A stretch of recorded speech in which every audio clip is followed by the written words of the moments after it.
listening to the IELTS podcast. Learn from tutors and ex-examiners who are masters of IELTS preparation. Your host, Ben Worthington.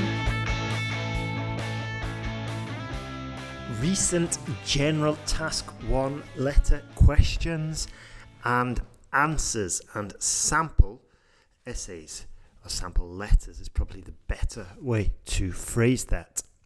In this tutorial, we've got 3 questions seen on the exam by students very recently, and we are going to just basically walk through how we can answer them, the phrases, the tone, the register, and how to attack it and how to write it.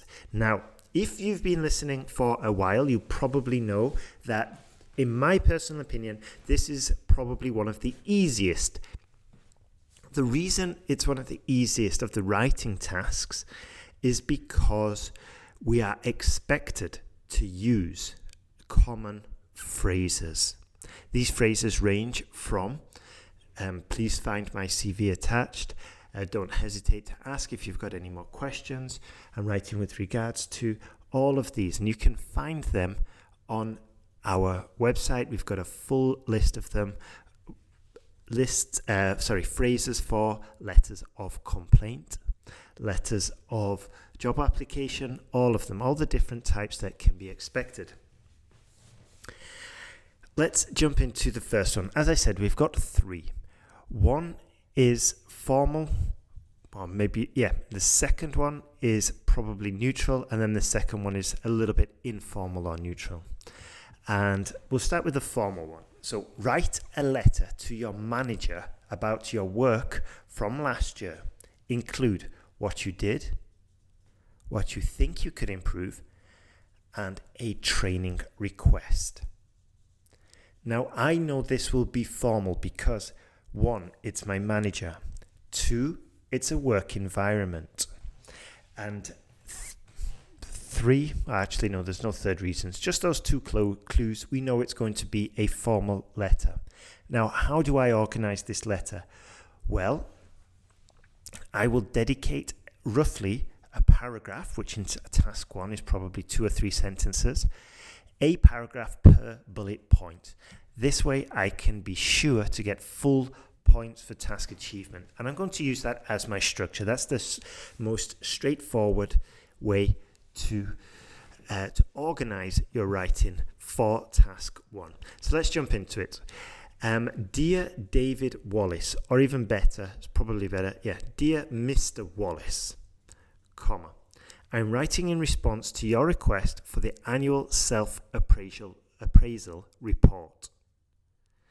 Now, here you'll see, first of all, I'm writing in response to your request, okay? Or I'm writing to you regarding my annual self-appraisal report. Now, immediately, this is a good sentence because, 1, I clearly set out what the intention of the letter is This is exactly what we want to do, especially for formal letters. But for most of them, we don't have to be so forthright in all of them, but we definitely do for formal letters. So I'm writing in response to your request for the annual self-appraisal report. Now, the second reason it's a good opening sentence is because I'm not taking words from the question, okay? I know that a report about my work or a letter about my work is basically a self-appraisal. It's an appraisal. It's basically a request for an appraisal. And this is topic-specific vocabulary. Also, I didn't mention last year. I said the annual self-appraisal report. And it's quite straightforward. Once again, in the next paragraph, I'm not going to use last year. I'm going to say over the last 12 months. This is basically using synonyms for year so I can improve my lexical resource score. So over the last 12 months, I've managed to reorganize the entire accounting department by promoting Mr. Kevin Malone to a leadership position. Once again, lots of topic-specific vocabulary accounting department, promoting, leadership, position. It's absolutely packed with company vocabulary. In this case, HR or human resource vocabulary. And also you'll see that I'm explaining in this paragraph what I did, which is exactly what is required from the task brief. Next sentence. Miss Angela Martin has been transferred to become the product lead for the new range we launched. Again, more company talk, transfer, product lead, new range. So it's all very topic specific. Furthermore, to improve efficiency, I had to let go of Mr. Toby Flanders because we realised we could outsource his work abroad. Since his removal, the office morale has increased significantly. So again, it's all topic-specific vocabulary, and this whole paragraph is all dedicated to what I did. So what's going to happen in the next paragraph? You guessed it. What do you think you could improve? How do I start? I think there is definite room for improvement in sales. So I'm not just directly saying I can improve sales. I'm saying there is room for improvement. And once again, it's just using these collocations. There is room for improvement. This is band 7, band 8 level, probably higher. A few employees get, I think there is definite room for improvement in sales. A few employees get distracted too easily. We can solve this by implementing a cubicle system so as to reduce contact between staff. So those who've worked in an office before or who are familiar with this vocabulary, a cubicle is when you have basically the whole office and each desk has its own walls. It's really quite severe and it's quite grim. Next sentence. I also think we could outsource reception and secretary tasks abroad and further cut costs. So maybe I let it slip there because I've repeated I think, and I also think. If I were reviewing this again, I'd probably rephrase that just to avoid repetition. I left it in just so you can be aware and look and keep an eye out for those repetitive phrases that you might find.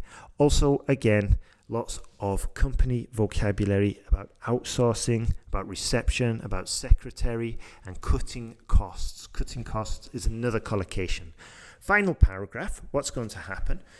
I'm going to totally respond to the question of a training request, the bullet point about a training request. Finally, I'm willing to implement all the above, but I believe it could be executed flawlessly if I were to receive training. So we've got a hypothetical sentence there that I can just squeeze in to help me pick up points for grammatical range and accuracy. I believe if the company allowed me one day off a week to complete my evening MBA, so again, I'm being very specific about the training I want, and I'm using typical career language vocabulary, company language vocabulary.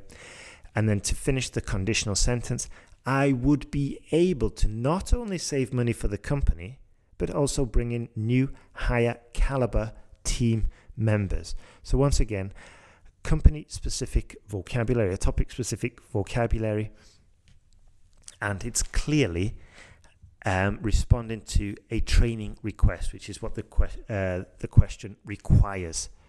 So we'll get full points here. Each bullet point is addressed. We've got quite a wide range of lexical resource, and it's all topic-specific vocabulary, and it's all with the correct register. I reviewed this afterwards, and I actually did include a collocation, which I got rid of. And that was just natural because obviously we're speaking this while we are writing it, and sometimes a collocation will slip through. So I changed that, and it's just a good action to take, a good sort of like procedure to follow, in that you review every single paragraph before finishing your work. In my case, I caught this contraction. And as you know, we should not be using contractions for these formal types of letters. Finishing. Best regards, Ben W. Okay, so there's no there's no contractions, there's no informal speak, there's no exclamation marks, there's no direct questions. It's all very dry, very formal, and quite direct. And that is the style that we want for a formal letter. In this case, to our boss. A letter of complaint to a company would probably follow this style as well.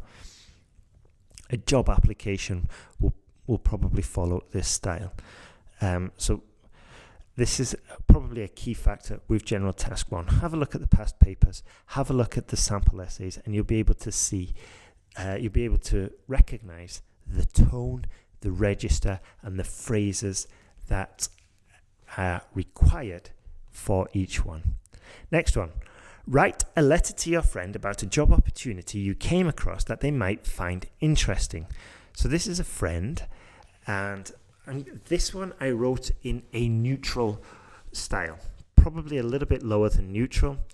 I've included contractions because it's a friend, but because it's a job opportunity, I didn't sort of like let it all out. I didn't go totally informal because, you know, with your friends, with your close friends, you can be more, this is like a professional subject. It's a professional topic about jobs and career. So I'm not going to be totally relaxed, but it is going to be a little bit more relaxed than the first one. So let's go. Hello, Gareth. I'm using his first name here. Obviously, he's my friend. I'm not going to say hello, Mr. Smith. Hello, Gareth. Hope you are doing well. It's been a while since we spoke, but I remember you wanted to start a new career as an engineer. So I'm giving some context here. Even though it's not in the bullet points, I'm just giving some context. It just breaks it up, makes it a bit easier. Well, just yesterday I was browsing the jobs section of the Guardian website and I saw a very enticing job advert. I've never heard of the company, but the job offer seemed amazing. So this is what we talk about with register. Here I've relaxed it a little bit. I've said amazing, which is probably a little bit too strong for if you're writing to your job, if writing to your manager, for example. Also, as you'll hear, I said I've used collocations here, and I just put a little bit of story there. You know, hope you are doing well. That's kind of an informal, neutral way of just sort of like softening it. I'm not starting directly as I would do with the company letter, which is I'm writing in regards to your recent situation of looking for a job. No, that's far too formal for your friends. If you do that, they'll think you're taking the mickey. All right. Also, again, a little bit of story, a little bit more relaxed. It's closer to spoken English. Well, just yesterday, I was browsing the jobs section of The Guardian. Now, in this one, I did get it a little bit mixed up because the second bullet point is how you came across the job opportunity. And the first bullet point is give some details about the job. Now, in my letter, it's kind of the other way around. That's not ideal, but it just seemed more natural. And as long as they are covered, it's okay. But in general, if you can, follow those bullet points and follow them in order. But in this case, it just didn't seem natural to talk about the details of the job and then talk about where I came across it. Anyway, so now I'm going to go to bullet point number 2. Bullet point number 1. Give some details about the job. The offer includes, once again, I'm using different language from the question. I don't say job, I'm saying the offer. The offer includes free training, then on-the-job mentoring, a nice little collocation there, with the senior executives, followed by a free course endorsed by the Leadership Bureau. Plenty of little details here, plenty of topic-specific vocabulary. Mentoring, senior executives, Leadership Bureau. Okay. Also, the financial package was truly exceptional. Again, it's quite strong language, more so for your friend rather than your superior, rather than your boss. Especially considering all the training involved. Maybe a little bit of repetition there, but sometimes we have to repeat it just to avoid confusion. If I keep using synonyms throughout and never repeat the same words, it could get a little bit confusing. With this job, you work 30 weeks a year in the office and 15 at home. So it's quite realistic and it sounds very attractive. You also get a new MacBook Pro, broadband internet paid for, and your expenses are reimbursed for setting up your new home office. Beautiful. So here I did, when I was reviewing it, I added reimbursed because I realized I used paid for twice. So reimbursed is more specific and helps me avoid repeating the same phrases. Final bullet point, explain why you feel the job would be suitable for your friend. Again, I'm not going to use words from the question. How am I going to start this paragraph? Well, I immediately thought of you because I know you love learning and training and have always wanted to be mentored. So I'm directly answering the question now, and I'm just going to add some more details there. It also seemed to tick all the boxes. A little phrase there, it's not informal, but it's not formal. Either it's neutral, but it just shows the examiner that I've got a high level and I know when to use the right expressions. So it also seemed to tick all the boxes for work-life balance, which I know is necessary right now because of your newborn.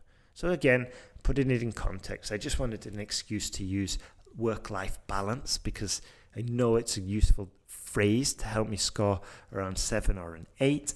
And let's put it in context because of your newborn. Anyway, I have attached the link and a screenshot of the advert.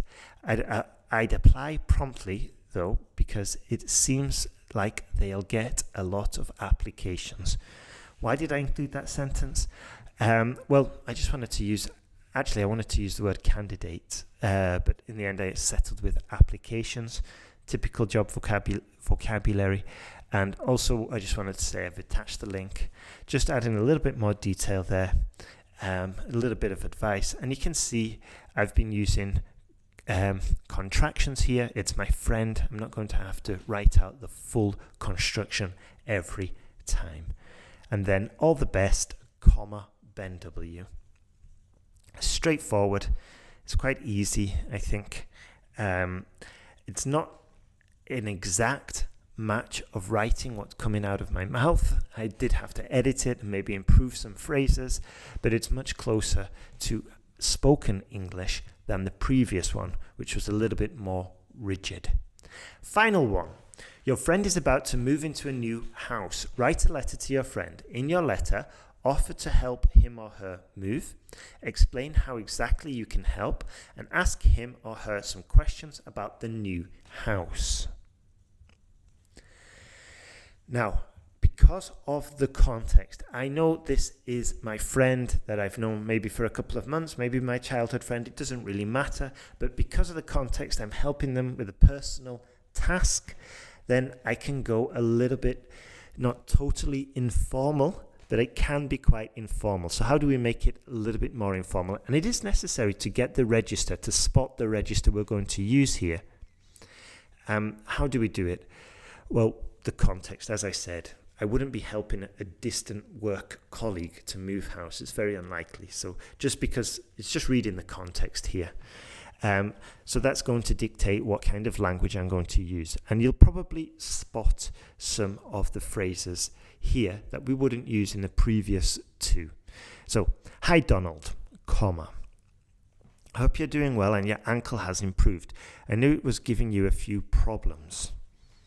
Again, so it's quite personal. You know, we only help close friends, I assume, to move houses. So anyway, I heard you have to move out soon, so I thought we could use my transit van to help get the whole project completed faster. Let me know if that's what you need. I'd love to help out. So again, contractions, Putting it in context, I've got a van. I heard because we've got mutual friends. So it's all relevant here. Transit van as well as topic-specific vocabulary. Maybe whole project completed faster was a little bit, maybe a little bit too formal, but it's better to play safe and go for formal or neutral rather than lowering the bar so much, yeah? And also, I thought I would get more points for saying transit van to help get it done faster. I thought I'd get more points if I said get the whole project completed faster. So it would have to be on a weekday before 11 a.m. though, because later I need to get to work. I think if we start early, we can get in a few runs back and forth from your current house to your new one. So I've already offered to help with my van, and then I'm explaining exactly how I can do this. Because I'm some kind of tradesman and I'm working, so I've got to use my van, and my van's free between 7 and 11, it seems. So also, hopefully you'll have noticed we're using the word get a lot, because get is quite not specific, it's quite general, but we can use it a lot in phrasal verbs, which is the language we normally use when we're speaking with friends. For example, I'm not going to say, because I need to commute to work. Nah, it's a little bit too formal. I need to get to work. I think if we start early, we can get in a few runs back and forth. A few runs. That basically means just a few trips there and back and forth from your current house to your new one. Again, explain how exactly you can help. I can help lift and move the boxes, but ideally you'd need to pack up, again, topic-specific vocabulary, you'd need to pack up all your stuff beforehand. So stuff, I could maybe say belongings. Stuff is fine, I guess. Again, it's the tone here. By the way, so there, with those last two paragraphs, I finished off how specifically I'm going to help. Now, next bullet point, final bullet point, ask him or her some questions about the new house. By the way, once again, it's closer to spoken English. By the way, your new house is near Vernon's, right? On Privet Drive, opposite the old petrol station in Shiretown. So here, direct questions, confirmations, question tags, all of this, which is how we speak in normal English and with your friends in spoken English. If it isn't, then let me know ASAP, just a little acronym there, because any further might mean a different plan. So it's very close to spoken language. We can use ASAP in spoken English, and it is a little bit more informal. We definitely wouldn't use it in the first letter. So final sentences. Also, if I remember correctly, there is a very large drive and garage at the front. ? Direct question. This is important so we can load and unload quickly. There we're just getting some more topic-specific vocabulary in there about moving house. Obviously, we have to pack, unpack, load, unload. And I'm basically just asking these questions about the new house and giving a reason why I'm asking them, which is obviously necessary. All the best, mate. All the best, mate, comma, Ben W. So you can see, just to summarize, contractions used throughout. It's very close to spoken English. We've got quite a few phrasal verbs, help out, get in a few runs, and then topic-specific vocabulary, transit van, drive, garage, pack, load, unload. So don't relax too much if you have to write a letter to your friend. Although it's close to spoken English, still review it and try and look for an opportunity for phrasal verbs and topic-specific vocabulary. Now, if you're struggling with this, we can help you. We can give you feedback. We can help you improve. We're getting some amazing results, and we'd love to see your essays. So have a look at the online course. It's the Jump to Band 7, or it's free. And it's not only for students who are at 6.5, but it's we've currently working with a student who needs to get a 7.5. Quite a few of those actually. They're doing general task. They're making applications for the Canadian immigration process. But we're also working with a few students to get them up to a 6.5, and it's a similar structure, but obviously with the different teachers, we adapt it based on the essays we're getting. So it's the same course, but the teachers can adapt how they're teaching, how they're giving your feedback, and making sure that, there's no point teaching you advanced techniques if you're aiming for a band 6.5, for example. So we adapt it according to your ability. Now, that's everything from us. Remember to sign up if you're a little bit stuck. We can give you help, and don't hesitate to send us an email if you are struggling. So that's IELTSPodcast@gmail.com or ben@IELTSPodcast.com. Have a great day. Keep moving forward. And if you're in lockdown, it does end. We were in lockdown a while back. It does end. Things do get back to normal. So hang in there and keep moving forward. Have a great day. Thanks for listening.